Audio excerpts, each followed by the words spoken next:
Kementerian Pariwisata dan Ekonomi Kreatif bersama Badan Pariwisata dan Ekonomi Kreatif membuka kembali pengusulan bantuan pemerintah infrastruktur ekonomi kreatif (BANPER Infrastruktur Ekraf) untuk tahun 2021.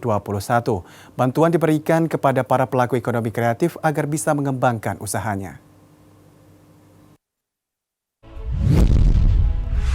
Kementerian Pariwisata dan Ekonomi Kreatif tengah merancang bantuan pemerintah untuk infrastruktur bagi para komunitas atau yayasan yang bergerak di 17 subsektor ekonomi kreatif.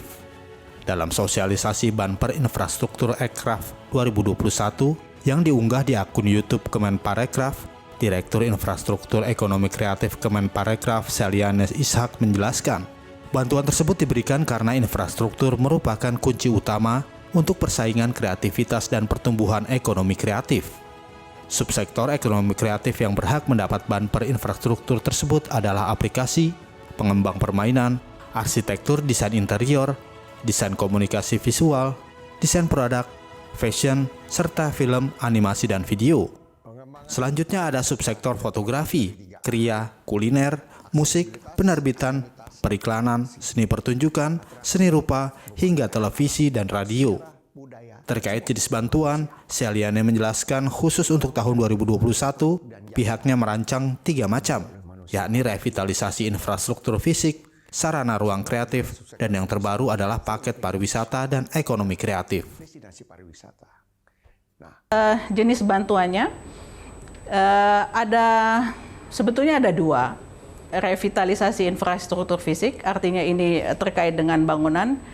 Kembali lagi nanti ada yang menjelaskan apa itu revitalisasi, tapi pada dasarnya revitalisasi adalah bukan membangun baru, Bapak Ibu dan teman-teman sekalian.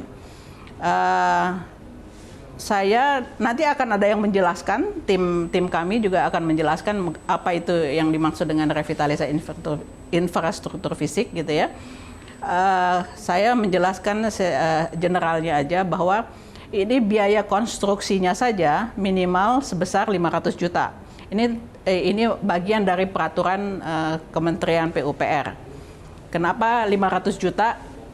Itu ada aturannya gitu ya. Ada yang kita jadikan referensi. Kemudian maksimalnya berapa Bapak Ibu untuk revitalisasi ini? Sebesar konstruksinya saja sebesar 3 miliar.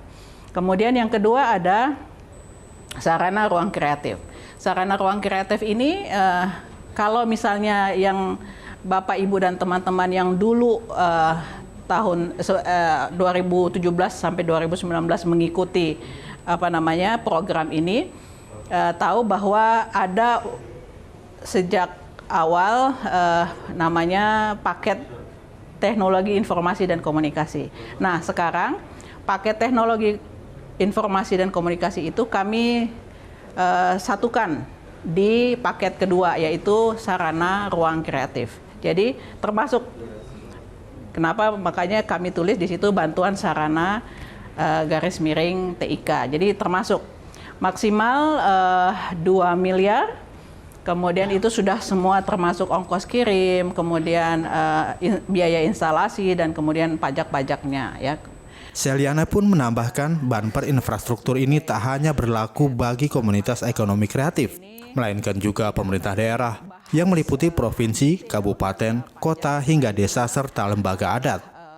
Kemenparekraf sendiri akan membuka pendaftaran atau pengajuan proposal permohonan BANPER Infrastruktur Ekraf 2021 selama periode 15 Agustus hingga 30 November 2020 melalui situs banper.kemenparekraf.go.id dengan membaca terlebih dahulu petunjuk-petunjuk teknis yang tersedia. Dari Jakarta, Adi Wiranata, Nusantara TV melaporkan.